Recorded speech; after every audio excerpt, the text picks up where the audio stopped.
if we survive this trip, I'm gonna be amazed. I just feel like there's just nothing but problems. First, just chaotic weather, then the whole rooftop falling off now. We got fires coming towards us.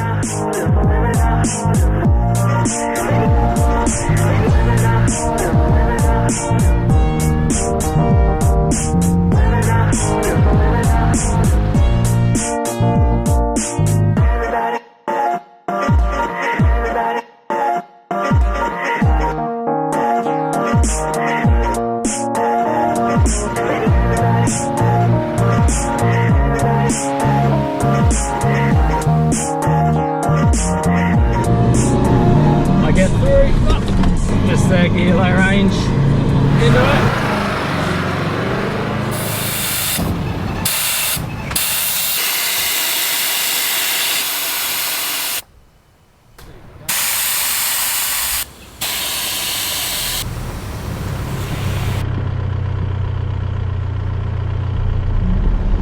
We're back for another big adventure. We're off to Fraser Island. Very, very excited. First obstacle to overcome is the infamous in-skip point. Main thing, let those tires right down. Just drop them straight down to 15 psi, which is a good starting point. And then you can just crawl it. In second gear, low range, nice and easy. Don't really want to go hard out here because there's big, massive bumps in the road. Just smash your car.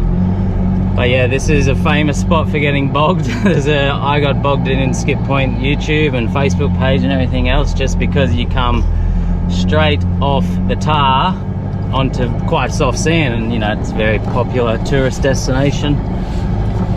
But just like that, we're out the point here, and this is where we're going to catch the ferry over the channel to the big Fraser. We're gonna get fit this week running this camera around the sand everywhere. We just pulled up over the side of Inskip Point here in the shade. It's only about 8-9 o'clock on a Sunday morning. Just quickly raced into town earlier and grabbed the stuff we need for Fraser. So you need 3 things. You need your ferry ticket, which was $130 return. Just there's the ferry over there now. It pretty much goes back and forth across the channel all day. It's about 10-minute ride each way. You also need your National Parks Pass for Fraser Island, so for 1 month it's about $50, and then you also need to get your camping passes as well, which you need to sort of pre-book in advance your spots and where you want to go, and it's about $7 per adult per night.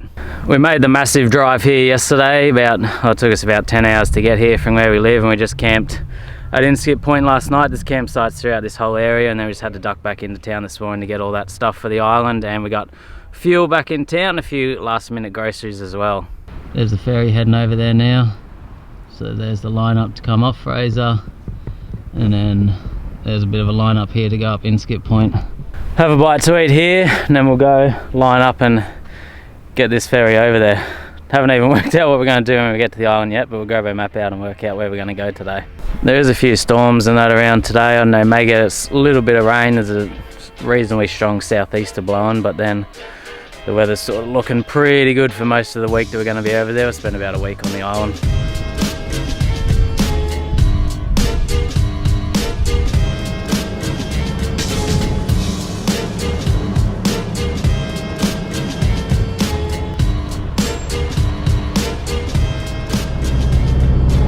We've made it, we're on Fraser, and it's just started raining. Perfect. And also very windy. But today's sort of the only bad weather day, and then after this it's all looking very good from here.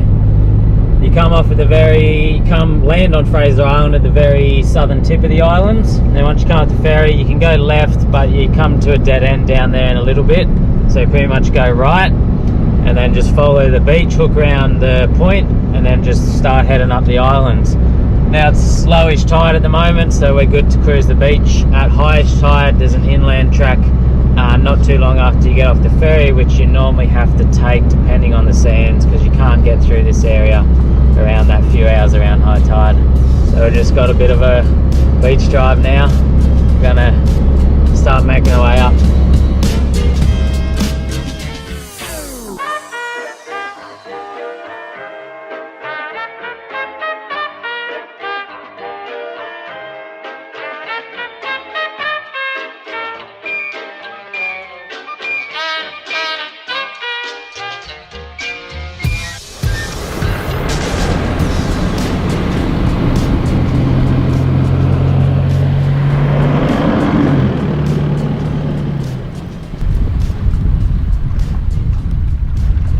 We came in off the coast at Dili Village. The weather out there was just crazy. As I said, today is not the best weather, and it's clearing up after this, but there was just hurricane winds out there, and the storms and rain were just whipping up along the coast.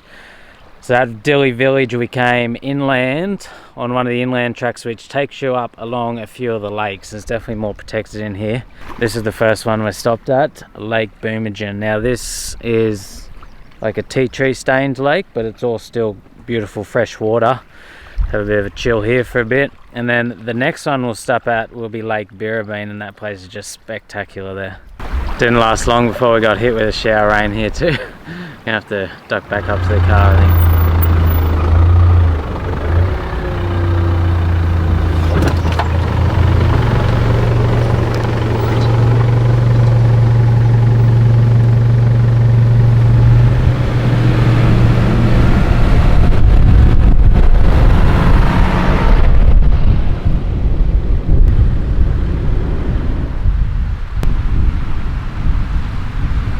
That was Lake Birrabeen where we stopped then, which is normally just absolutely spectacular, but the high winds and clouds have definitely taken the shine off these lakes today. That's where we camped last night, down at that Inskip point there, and then caught the ferry straight across. See, you know, you do that little drive there, and then all this red bit is just all undrivable up that coast. It's all just like mangroves and mud quicksand. So we camp along here up to Dili Village, and then this is the drive we've done today. This Lake Boomagen, Lake Birrabeen where we are now.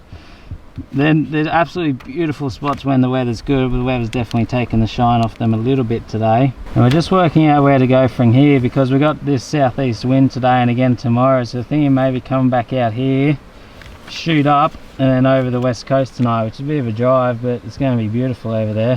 Whereas all along the east coast is just going to be getting absolutely hammered by this weather and wind, the Savo tonight and through tomorrow. This is the map I'm using for this trip, just a HEMA FRASER Island map, and it's got pretty good detail on it. Gives you everything you need to know really. That's all I'm going to be using for this trip. We'll keep on going and see what we can find. We got a week on the island, so there's no major rush to get anywhere or do anything in particular. We just want to try and find a spot to relax out of this wind and weather for the Arvo. West coast I reckon is going to be our best bets.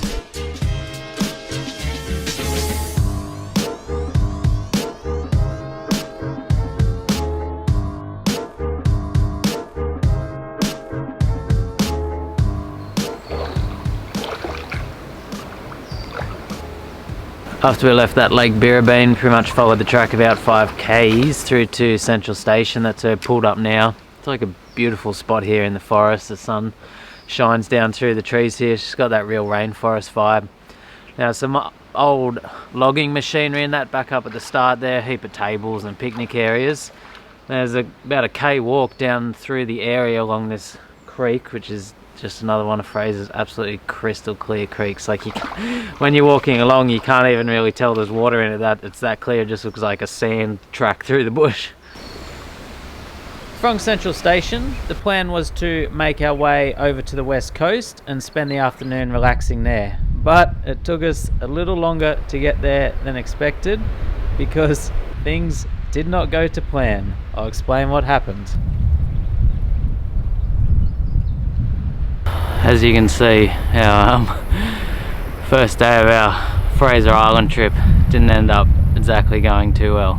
We had that pretty rugged weather, all that rain just got heavier and heavier after we left those lakes and around that Central Station area. We came back out to the east coast and the plan was just head up the east coast and then cut the main inland track across to the west coast where it'd be more protected over here. And then as we were heading up the east coast beach, I could hear my roof rack was sounding a little bit funny and making a few weird noises. I was planning on stopping soon, getting out and having a bit of a look at it. But then as we were heading up the beach, got to this section where you sort of had to head up around these rocks, and I was coming around a corner. This is in the pouring rain, and next thing I just hear is like bang, and the whole rooftop tent and roof rack and everything just slid off the car and landed on the ground next to me. Meaning here I am on the east coast, Fraser Island, halfway up the middle of nowhere in the pouring rain with my tent and roof rack on the ground in the sand next to me. Which definitely made for an interesting moment. You can see here basically the whole thing busted off. Now we quickly taped up the holes again to stop rain and water and sand going down them. Busted off the antenna too, put some dents and scratches on my roof. And yeah, it's just literally snapped the whole thing off, which is not made for a good start to the trip. So we're like, what do we do? Now I had some people drive past and they helped me pick it back up and dump it in the tub. Then so I've sort of, my tub's got a bit of damage on it as well now from like rubbing around in the back there. You know, we thought, what do we do? Basically stood around for a while, made a couple of phone calls, and then just decided we'll just still come over the west coast out of that crazy weather, because as you can see, it's pretty beautiful over here, and use it as a ground tent. So I slept on it on the ground last night. I'm not too sure what the plan is for the rest of the trip. We'll work it out as we go. It's pretty painful because it means I got to get the tent in and out of the tub each time I want to use it down the ground. It's a 50 kilo tent, which is hard work, and then once it's in the back of the ute, I can't access my fridge or my tubs or anything in there either. But at least we're still here for the moment, trying to regather ourselves and enjoy it after that disaster. Now I've had a bit of a look into it. It's an interesting one.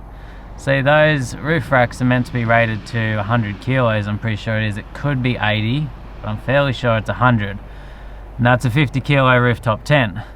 Plus I got the awning up there, which is another maybe 6 to 8 kilos, so I'm well under the limit, I thought anyway. But apparently with those racks, the Rhino racks, once you go off-roading on them, you basically half their load rating. So if it's 80 kilos, I've brought it down to 40. And then apparently you also have to factor in the weight of the platform as well, which is another 20 kilos. Meaning if you're off-roading, you can only put 20 kilos on those racks, which I think is completely ridiculous. And I definitely think they should make that more clear. But anyways, I've learnt my lesson, I guess. Those racks are just like riveted into the roof. There's 7 rivets on each side, and it's just like literally ripped the whole thing out. So I think it needs to be definitely mounted a bit better. And you know, it's now that I look into it, you know, when you're doing tough tracks and off-roading, like you can see, it was just a disaster waiting to happen.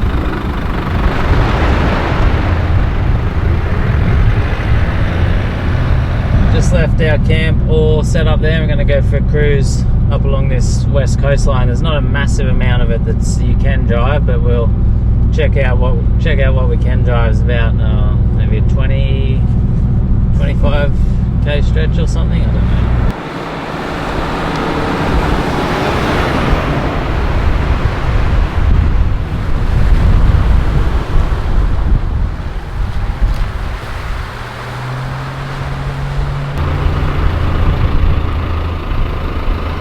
Spotted our first dingo of the trip. There it is there. Dingoes everywhere on Fraser Island. You have to be a little bit careful around them though. It's quite a big thing with those dingoes on Fraser Island because there's heaps of them over here, and there's you get a lot of information and warnings and signs and everything about them, because they try really hard to keep both the dingoes and the humans happy and keep the interaction between them minimized. They try really hard to avoid any dingo attacks, which I have had a few over the years.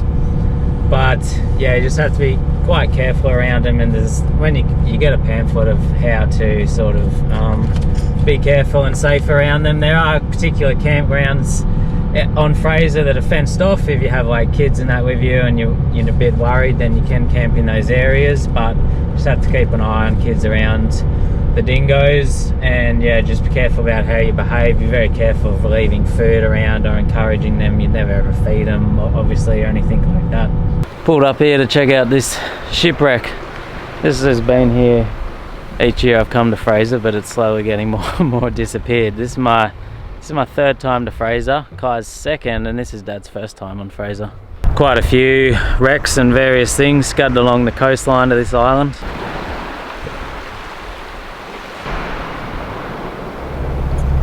When we were coming along the beach then, we just got pulled over by the police. They're coming over this side warning everyone to sort of get off as by tomorrow, they said. They don't have to like race off right now, but they're closing the Warralee Road, which links the west coast to the east coast, because there's fires up here and they started a few weeks ago and they sort of burnt out, but it seems they've possibly reignited a bit. Should be right to stay tonight and then head off first thing in the morning, I guess.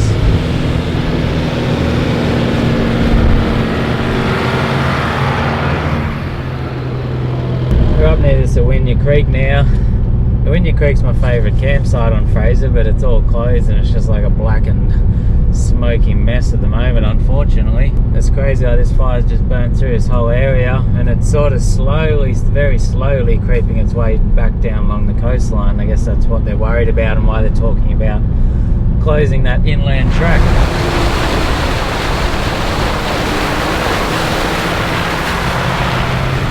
Made as far as you can up this west coast, this Two-Boy Creek. There's no like reason you can't keep driving further, like nothing's stopping you driving physically, but they obviously don't want vehicles going that way for whatever reason, so we sort of stop here. Up through there is that's that Thumper Creek, I'm pretty sure it's called. Not too far up there. Be good if you could get up there, because then you could take that inland track back. Yes, this is about as far as we can go. A little freshwater creek here. That's where we're camped, down near that Conjure Point. And then this is the drive we did this morning up here to this red line here. Red means no vehicle access. And there's that Thumper Creek area up there. Such a nice drive all along here, and there's a few camp spots at the different places, but that's all on fire at the moment, so it's all out. But yeah, we'll just cruise back along, I guess, and head back to camp and relax there this arvo.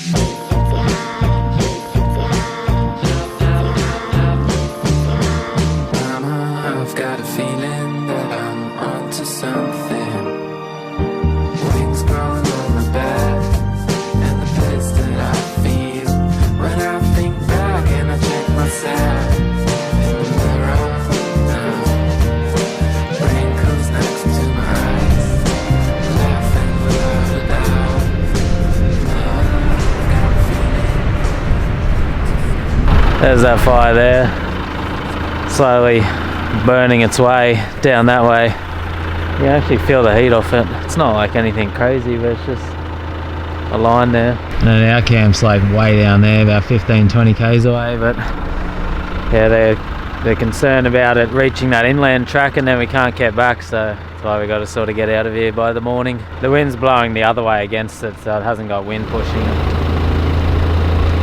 If we survive this trip, I'm gonna be amazed. I just feel like there's just nothing but problems. First just chaotic weather, then the whole rooftop falling off now. We got fires coming towards us.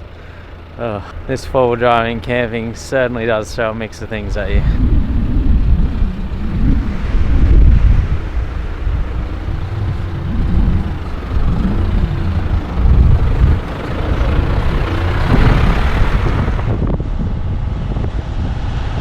Up one of these freshwater creeks for a bit of a play in the water. Well, car's playing.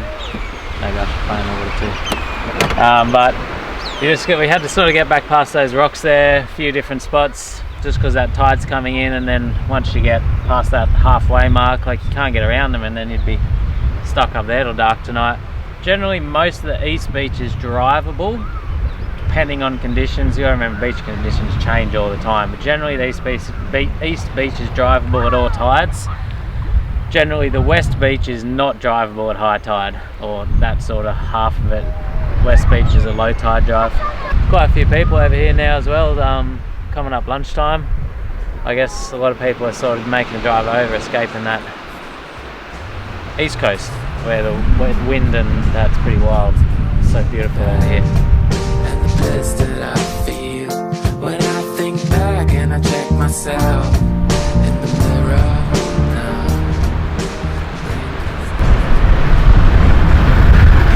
Hey mate, day trip are you?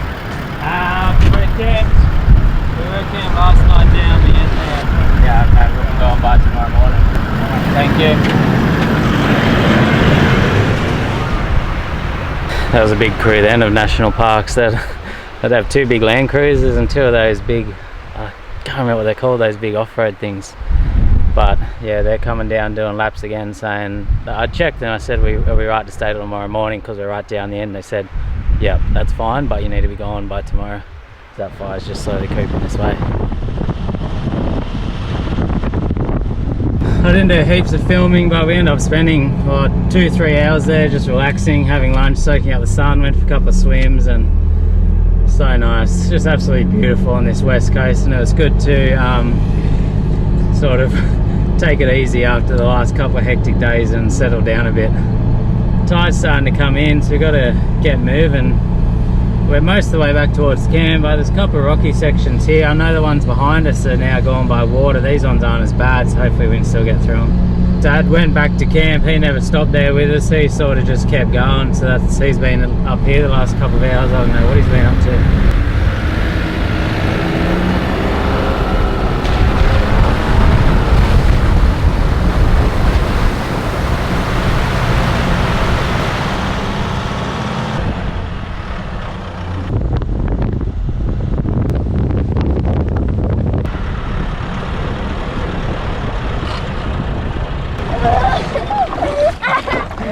Go, paddle.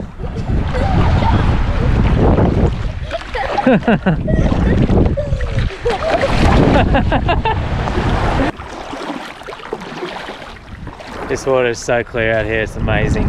Are you going out to sea or how are you going to get back?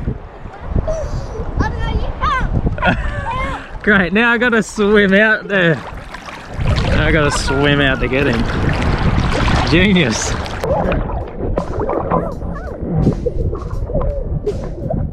Have fun on the wave.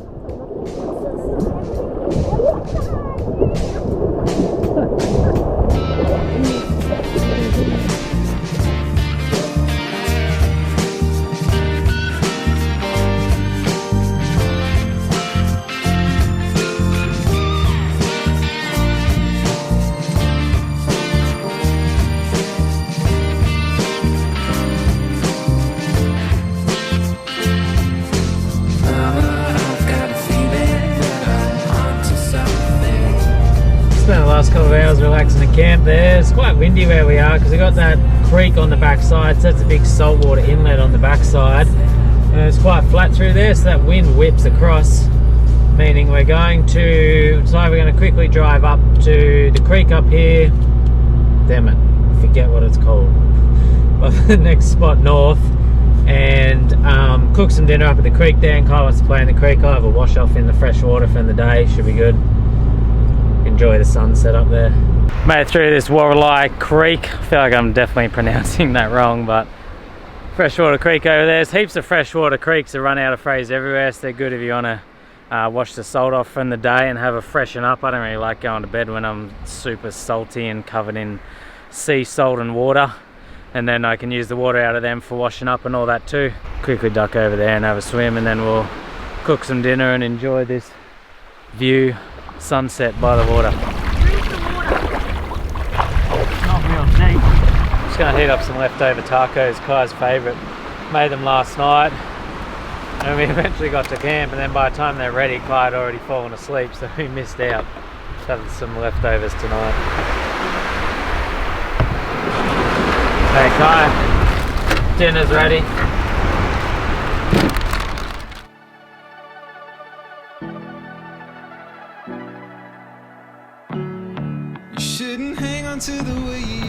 How nice is this sunset? Perfect opportunity to get some good photos. Also, my beard is getting very wild. I was looking at it before. I'd say after this week of sand, salt and sun, I'm gonna be looking pretty crazy. I look like I've been on a deserted island for a year.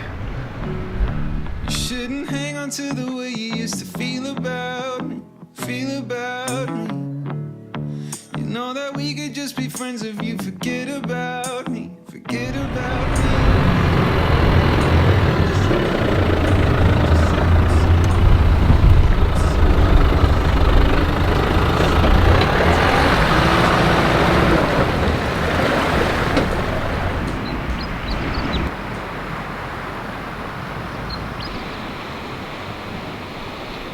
It's an absolutely beautiful place to wake up to. The mornings are so early up in Queensland this time of year because they don't have daylight savings here like we do in New South Wales. It's only about 5:30 in the morning now. One thing to remember if you are coming to Fraser is there's no fires, except for a couple of the main campgrounds. You can have them in the fire pits provided. But all these beach camps, all these zones, like 95% of the island, basically no fires. Unlike Morden, you can have fires on the beach and stuff. This white sand, absolutely crystal clear water. There's no wind this morning as well, it's just something else. Slept much better last night as well. Always seems to take that 2, maybe even 3 nights when you're away to settle into the new sleeping arrangements.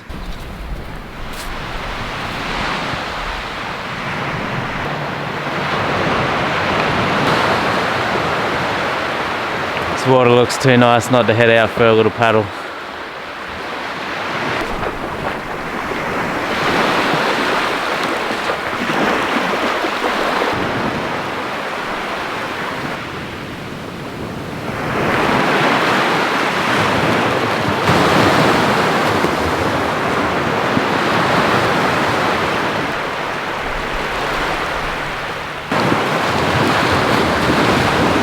So nice out in that water, it's just super clear and warm as well. Feel heaps refreshed after a swim, and then tip just like a bottle full of fresh water on me to help get that little bit of salt off. Then got to give the beard a comb, put some beard oil in. Don't want to look completely insane.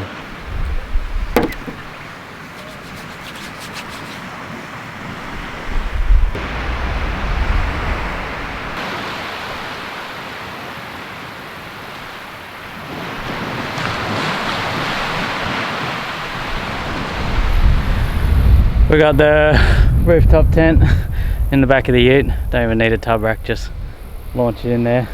So rooftop tent, sit the broken roof rack up on top. And the problem with this is I can't access anything in the back. I can't access my my fridge or my boxes or my storage space. So I've got out what I need for the next few hours, and then we'll just sort of take it over the other side and try and find a camp and dump it off again. But you know, it's still working, we're still out here. Obviously just tie it down as best we can, and then I'll have to take it a little bit easy so it's not smashing up and down in the back, but as long as it's tied down properly, they're all good. Beautiful, and then I'll go like that.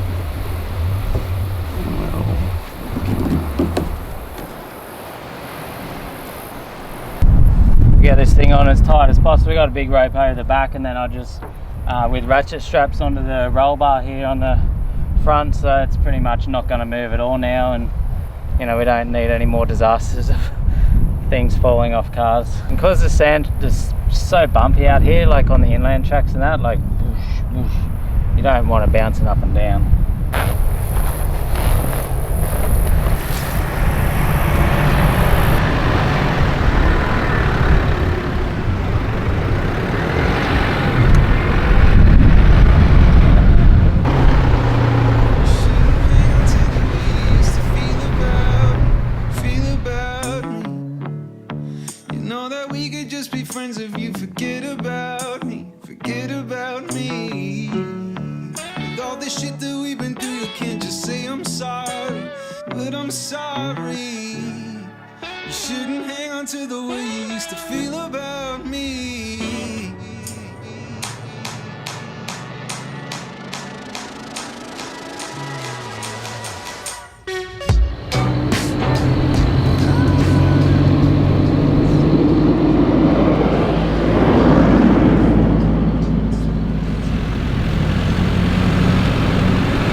Making the drive back along that inland track now, back over all the way over to the east coast. Just pulled up at Lake Loom, which is maybe halfway along. I'm gonna go for a walk down a second, check it out. It's meant to have heaps and heaps of turtles in it, so hopefully we see a few turtles and may have a swim. Just have a bit of food. I can't really access the back and all my cutlery and everything. I've got some food in the cab, so I got my food, but I just use Dad's setup and cutlery here to make food. He's got the drifter drawer set up in here, and Love this table, super handy for quickly making a snack on the road. Down at this lake, what was it? Alum. Lamas, I think. I don't know. Down this lake alum now. There's quite a few turtles down there, which is cool. There's sort of, I don't know, there's maybe a dozen or so swimming around down there. So I go down and have a bit of a look, check them out. We're thinking maybe having a swim, but it doesn't look that nice here.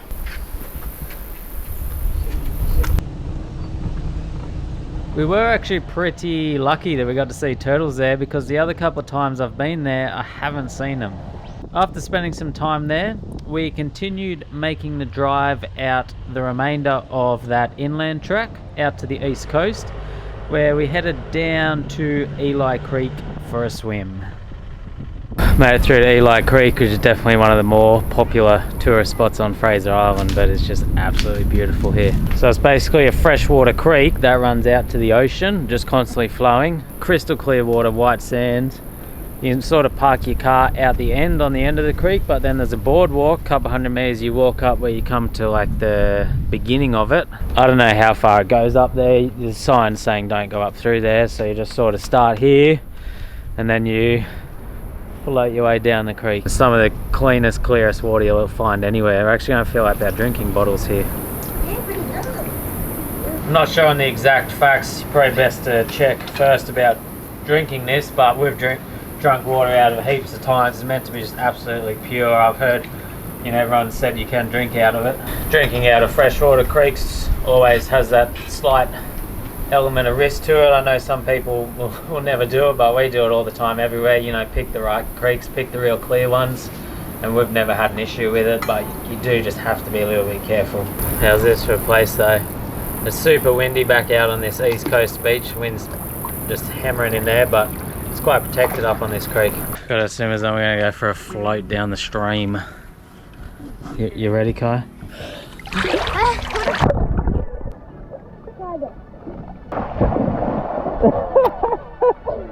Genius. Come on, Dad, we're moving. Shouldn't hang on to the way you used to feel about. You know that we could just be friends if you forget about me. With all this shit that we've been doing,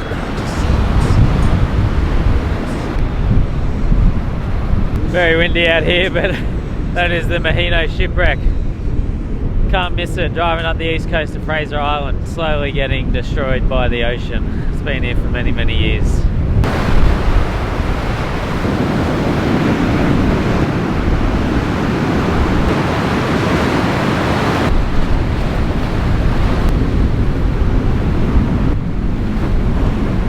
After we stopped and checked out Eli Creek and the Mahino shipwreck, we're just continuing north up the coastline. We're going to head around Indian Head and then up to the next part where hopefully we're protected from the wind. I think it's an Orchid Beach area. We just stopped at Cathedral and got some fuel there. Grabbed an icy pole. Sort of down to about a quarter of a tank. I didn't fill all the way up. It's pretty expensive, but I'll put enough in for the next few days and then we'll recalculate further along. On the mainland, I didn't skip point. It cost me $1.30 a litre to fill up before I left, and then over here it was $2.30 a litre, so a fair bit more expensive.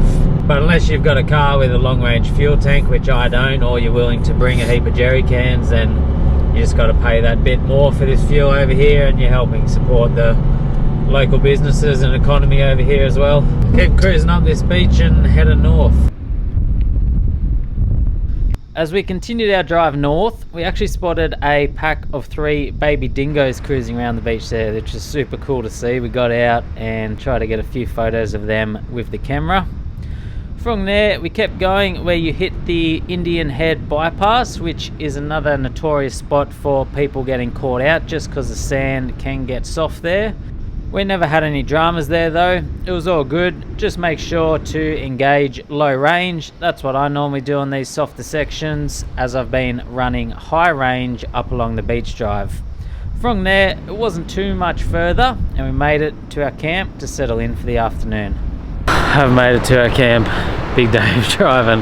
That's where we left our camp, Congal Creek, last night. Did this big inland drive, Lake Illume we saw. Then we dropped back down Eli Creek, Mahino Wreck, and then just does that big drive all the way up along there. Indian Head, and then shot across to there. And then this is where we are now, up at that Marlow Zone 8. We pulled in here. A little bit more protected up here than that main beach. It is still blowing a bit, but hopefully it drops off. Worn out. Now I've got to get this thing on the ground and set it up here for 2 or 3 nights. That sun is hot. It just scorches till late in the day up here this time of year. Like, it's 4:30 and I feel like I'm cooking. I'm red all over. I'm trying to put sunscreen on and keep protected, but it still gets you. Plus I burn easy. I brought this sand mat, so I may as well lay it down under the tent, and then we have a bit of room around it too. It's just like, I've had this for years. I never use it that much, but it is handy. $30 from the Super Centre a few years back.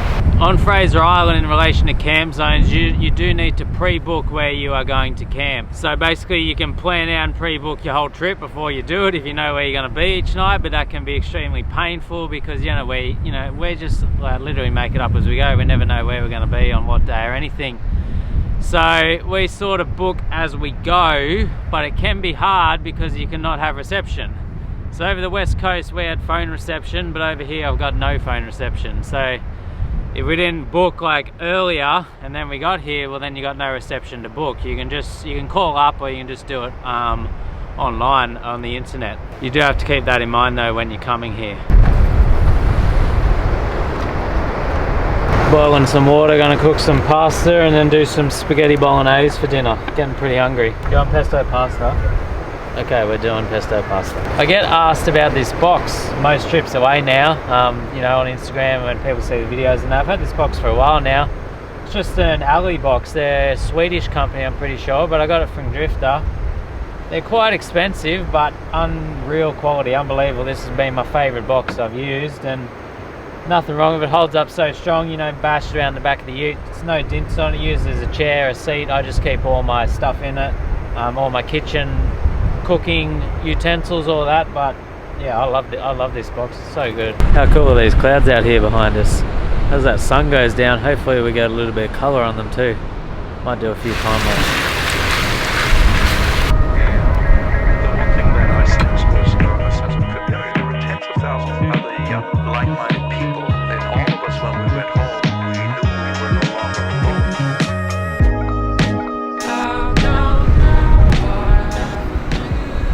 Dingo over there now.